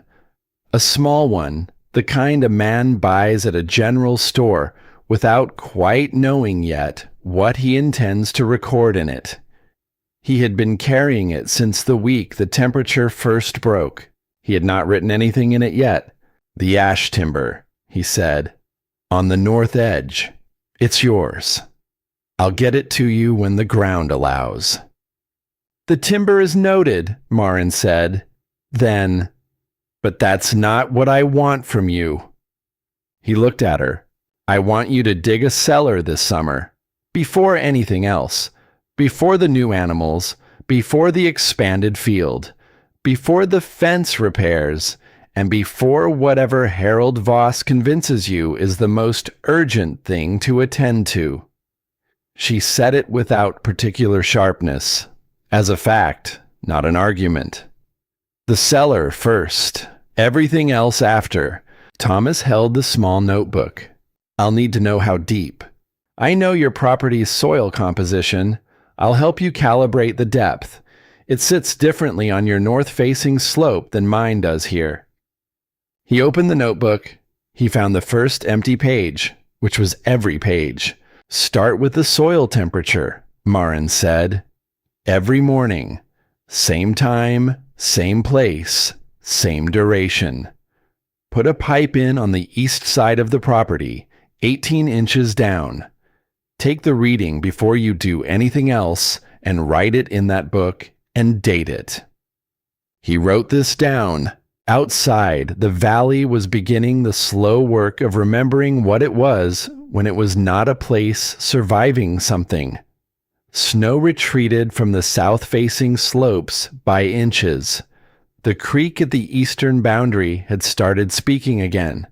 Not rushing, not dramatic, just the low, continuous sound of water that had been frozen and had remembered it didn't have to be. The earth never lies. It had not lied in August, when the numbers said this summer was not like the summers before it.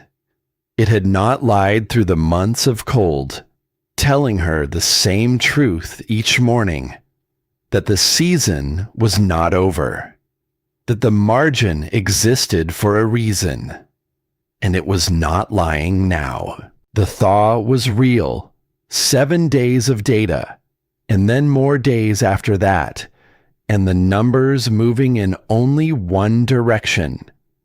The direction she had been waiting for since the first snow fell. Eli Brennan came that evening.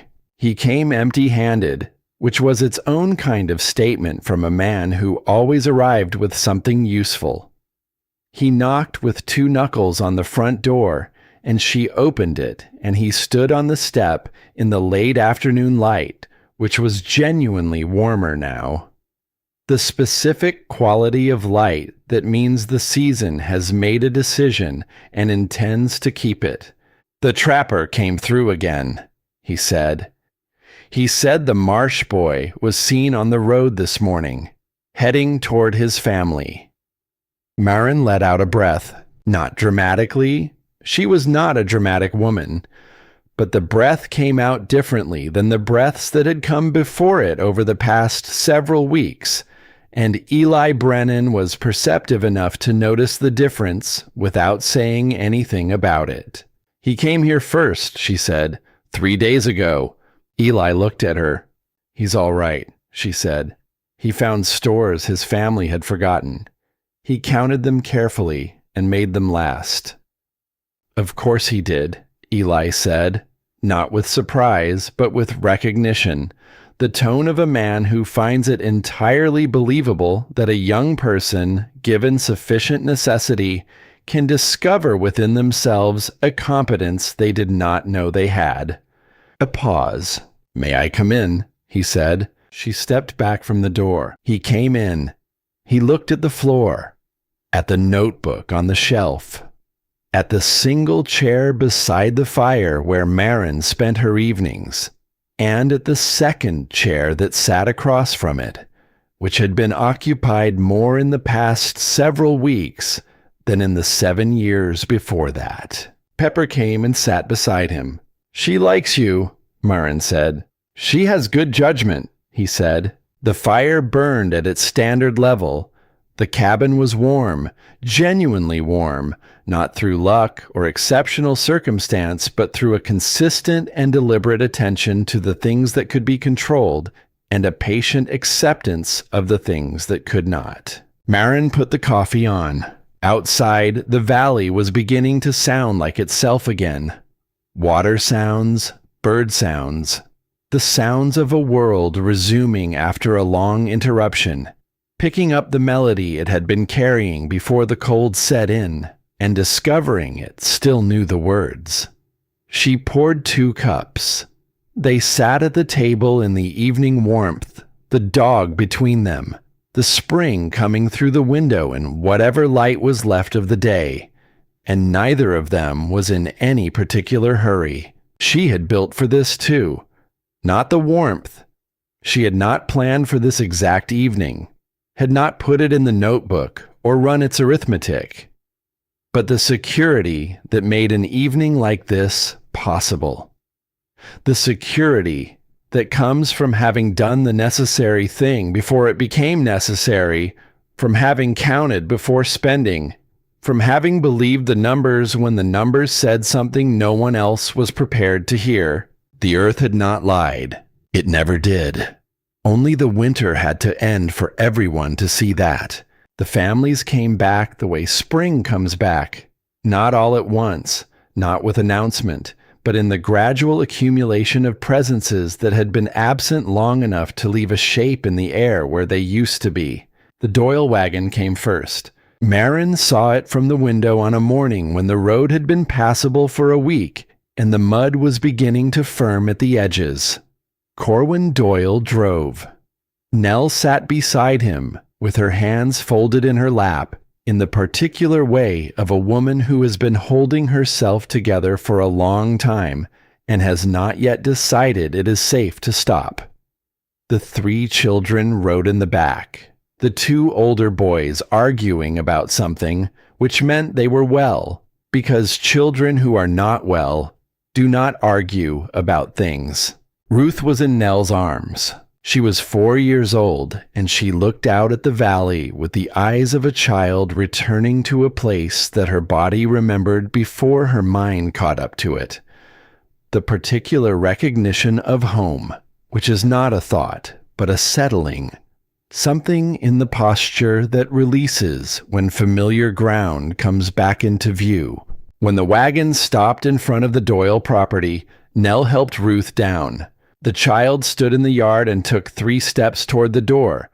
Her gait was slightly adjusted, a small recalibration of balance that her small body had already begun to integrate, the way young bodies integrate things with a matter-of-factness that older bodies can only admire. She was walking. She went inside, and from where Marin stood, she could hear one of the older boys say something, and Ruth say something back. A short exchange in the flat, practical tone of siblings, which was the most ordinary sound Marin had heard in months, and was therefore the most extraordinary. Nell Doyle stood in the yard for a moment after her daughter had gone in.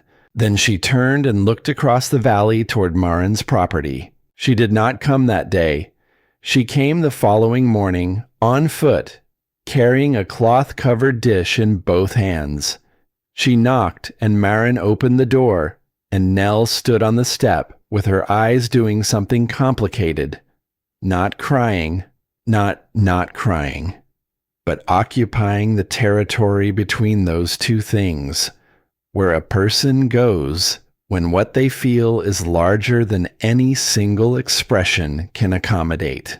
She held out the dish. Marin took it. "It's not much," Nell said. "After everything, it's not. I know it isn't."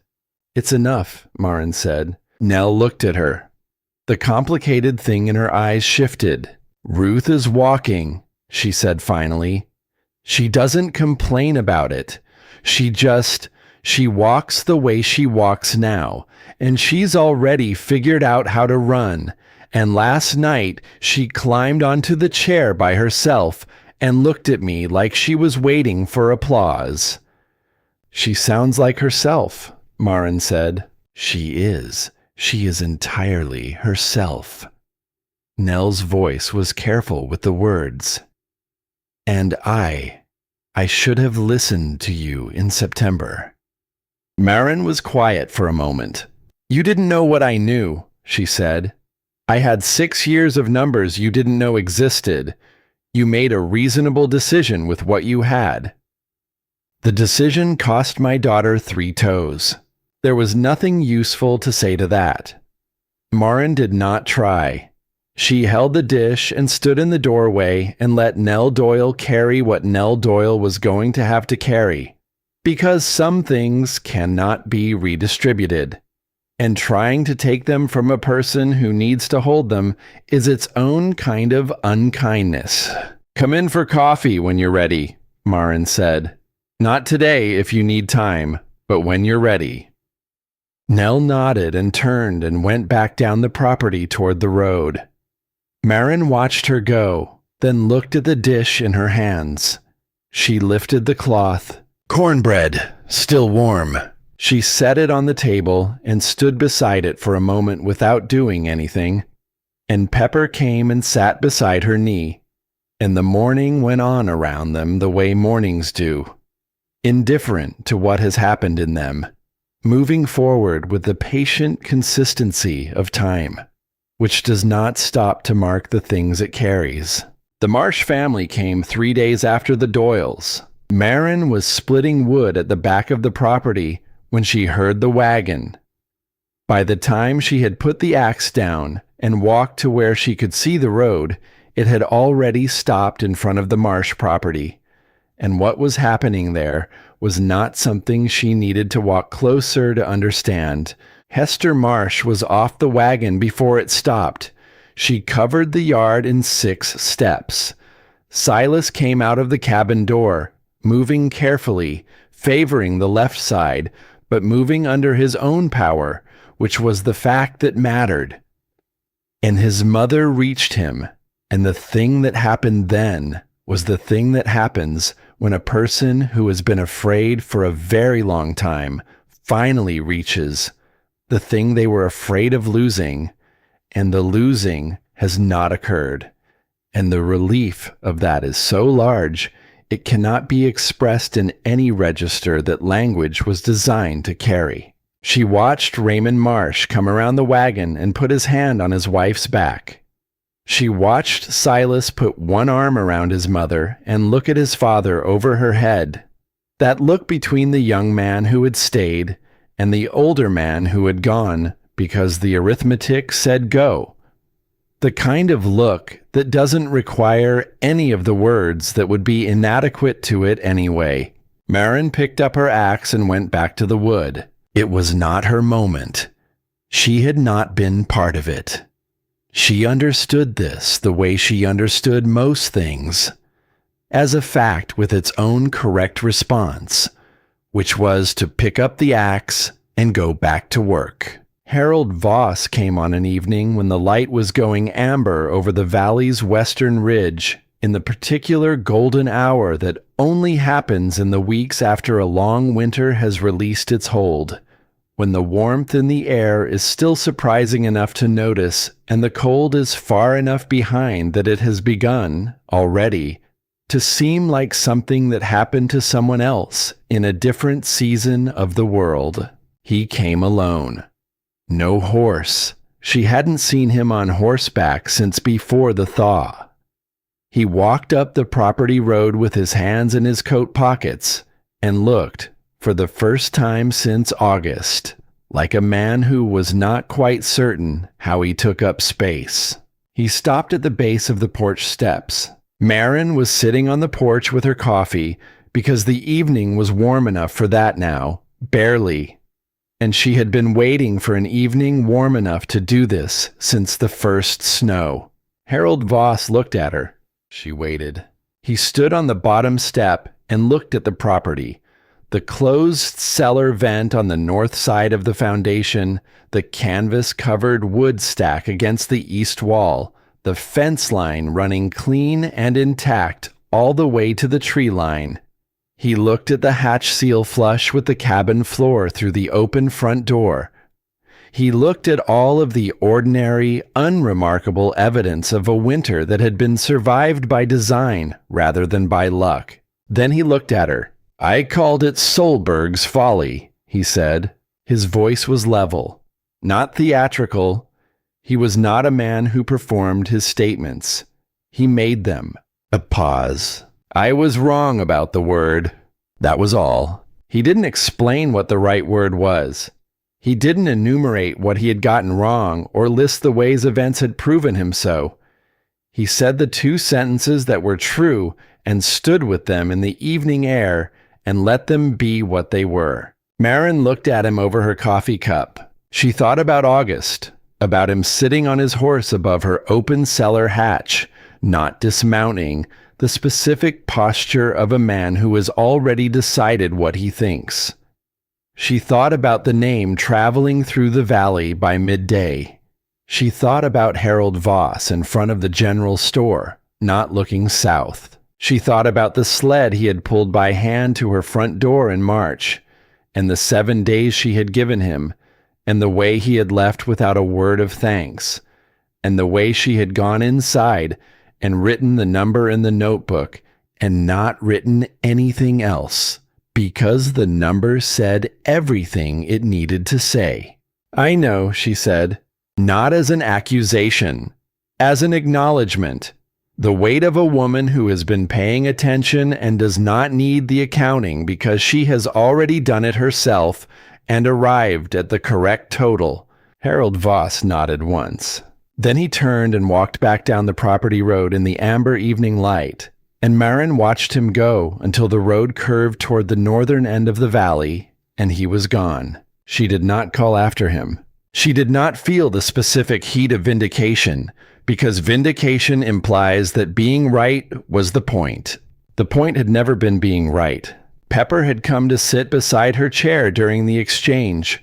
The dog watched Harold Voss until he disappeared around the curve, then looked up at Marin with the calm, measuring expression of an animal that has made its own assessments and is not revising them.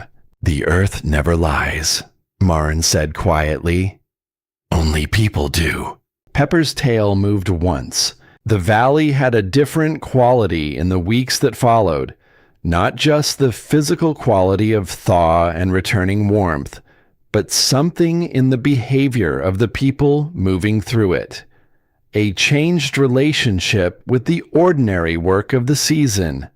The way a man bent over a fence post and actually looked at the wood before he pounded in the nail, checking the grain, checking for rot, checking in a way he might not have checked before a winter that had shown him what overlooked details eventually cost. The way a woman at the general store stood longer than usual in front of the preserving jars, calculating forward rather than backward, thinking about what the next season might require rather than confirming that the last one had been survived. The cellar came out of the ground that summer, the way things come out of the ground when they have been planned carefully and executed with patience, not as an event, but as a completion. Thomas Hale started in the first week after the mud firmed. He marked the dimensions the way Marin had told him, began the excavation at the depth she had calibrated for his property's frost line and water table, hit the shelf of compacted gravel at 7 feet, and came to her with a face that said he was hoping she would tell him 7 was enough. 7 is workable, she told him. You'll compensate with insulation thickness on the north wall. Double the straw layer and face your storage crates inward, away from the exterior soil contact. She walked his property with him and showed him the framing adjustment, the way the horizontal timbers needed to be set to maintain temperature stability at a shallower depth, the specific angle of the floor grade that would direct any moisture toward a collection point rather than letting it spread. She showed him how to check the seal between the timber frame and the earthen wall, pressing her palm flat against each section and feeling for cold air movement. She showed him the clay dish placement and the channel angle and the inspection schedule, and the difference between the smell of a cellar that is working and the smell of a cellar that is beginning to have a problem that will be expensive to fix if not addressed immediately. He wrote everything in the small notebook. Every detail. The depth in feet, the insulation thickness in inches, the inspection interval in days. He wrote it the way a man writes things when he has understood that not writing them down is a form of carelessness he can no longer afford. Silas Marsh came to help. He moved without the walking branch now, the left foot carrying its weight with a slight deliberateness that would probably always be there. The body's permanent record of a winter that had asked more than it announced it would ask. He worked without complaint. He worked, in fact, with the focused competence of a young man who has recently discovered that he is more capable than he knew, and who is directing that discovery towards something useful rather than letting it idle. On the third day of the excavation, during a pause in the work, Silas sat on the edge of the opening with his legs dangling into the dark and looked at Marin. "My father wants to build one," he said. on the north wall of the barn. Good placement, Marin said. Thermal mass from the barn structure will help stabilize the temperature. He said to ask you about the depth. Tell him to bring me to the property and I'll look at the soil. Silas nodded. Then, he said to tell you he was sorry for leaving. A pause. For leaving me. Marin looked at the young man sitting on the edge of the hole his family would now have. The hole that might mean the difference in some future winter between managing and not managing. Tell him the arithmetic said go, she said. He followed the arithmetic. The arithmetic wasn't wrong about what it calculated. It just didn't calculate for what was in the back of the storage room. Silas was quiet for a moment. The corn, she said. Tell him that. Corwin Doyle arrived on a Thursday afternoon and looked at the excavation and then looked at Marin. Mine comes first next spring, he said, before the animals, before the field expansion. Before everything, Marin said. He nodded. Before everything. She helped him choose the site, the south edge of his barn, where the structure's own thermal mass would contribute to temperature stability, where the hatch could be positioned inside the barn floor rather than in the open, which added another layer of insulation and reduced temperature fluctuation during access. She walked the grade with him and showed him how to read the soil composition, how to find the difference between topsoil and subsoil, where the frost line was likely to run on his particular parcel. He brought out a notebook of his own, newer than Thomas's, still stiff in the spine, the pages not yet bent from use. Start with the soil temperature, she said. Same instruction I gave Thomas Hale. Every morning, same time. Write the date and the number and nothing else until you have enough numbers to know what they mean. How long until I know what they mean? Ask me in 3 years. By then you'll already know. He laughed. A different kind of laugh from the one he might have produced in September. This laugh came from a man who has been surprised by a winter and has arrived on the other side of it with different coordinates for what is and isn't funny. There was something in it that was not quite relief and not quite gratitude, and was perhaps simply the sound of a man who has survived something and knows, for the first time with his whole body rather than just his mind, that surviving something is not the same as having been prepared for it. The Hester brothers, who had enough, quietly helped the Aldrich family begin their own excavation at the eastern end of the valley, sending their youngest son over for 3 days to assist with the framing. No particular announcement was made about this. No debt was formalized. It was simply 2 neighboring families, one of whom had learned something and was transmitting it to the other, in the way that knowledge has always moved through communities when the communities are paying attention. The summer moved forward the way summers do when the winter before them has been long enough to make the warmth feel like a decision rather than a default. Families worked their properties with the particular intensity of people who have recalibrated what urgency means, who have looked at the word enough and discovered that it has a more specific definition than they previously assigned to it.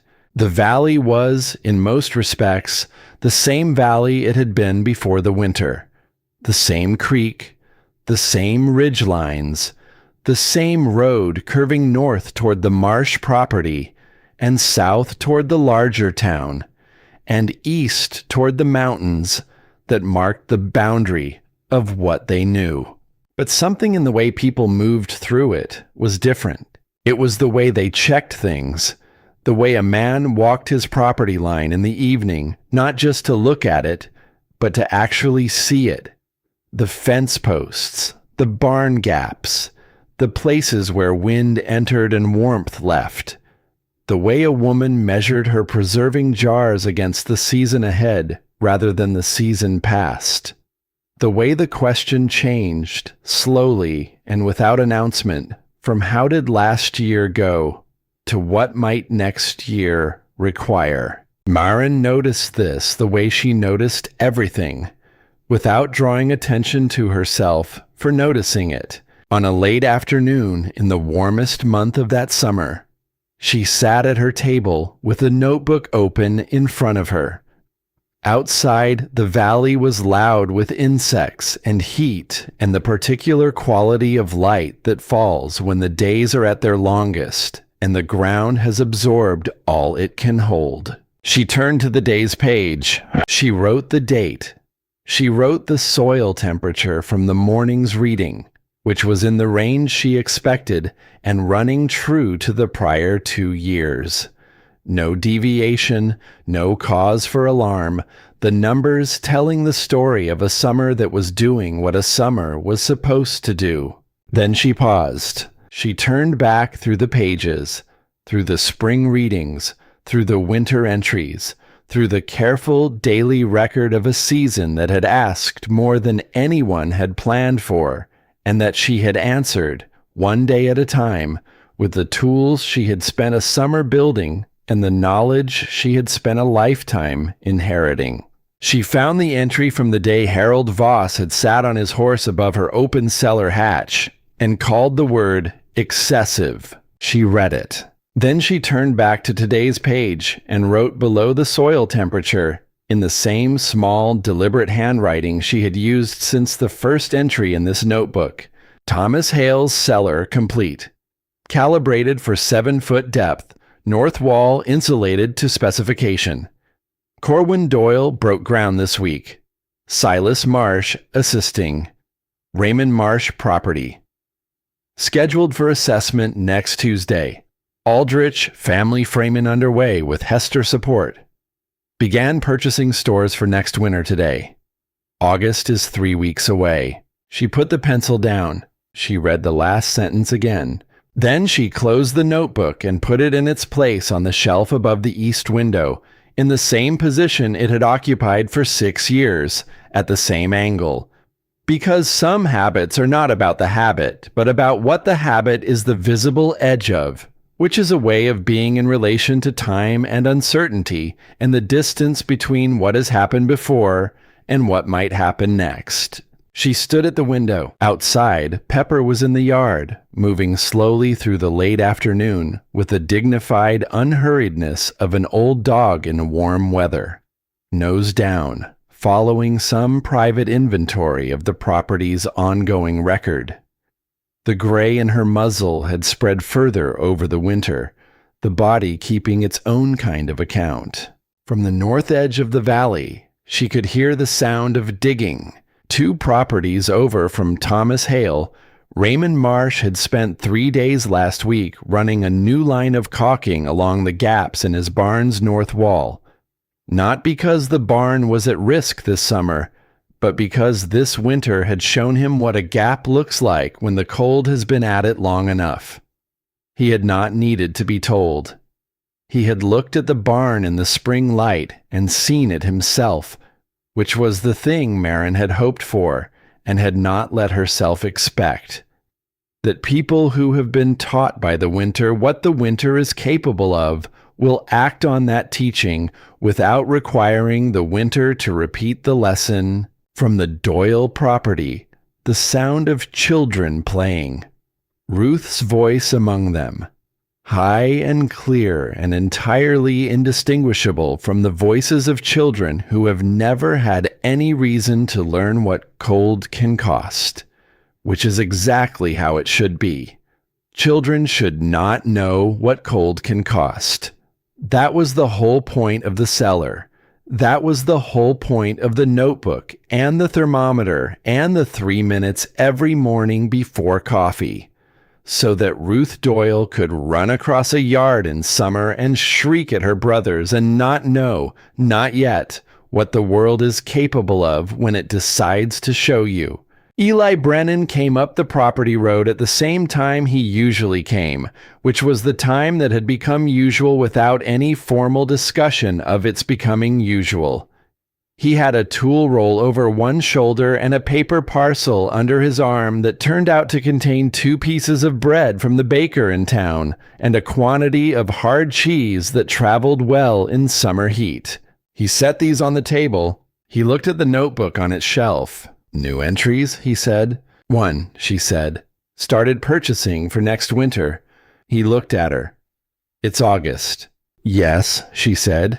He was quiet for a moment. Then something moved in his face. Not surprise, because he had known her long enough now that this did not surprise him, but something warmer than mere recognition. The expression of a man who has decided that the woman standing in this cabin is someone whose particular way of moving through time is not an eccentricity to be accommodated, but a quality to be trusted in the specific way that you trust something that has already proven itself under the exact conditions that reveal whether a thing can be trusted. "Then we should start looking at prices," he said. She noted the word. She let it settle in the cabin the way warmth settles, and without making a point of it, simply allowing it to occupy the space it had entered. "The Hester brothers had surplus grain last year," she said. "If the yield holds this season, they'll have it again.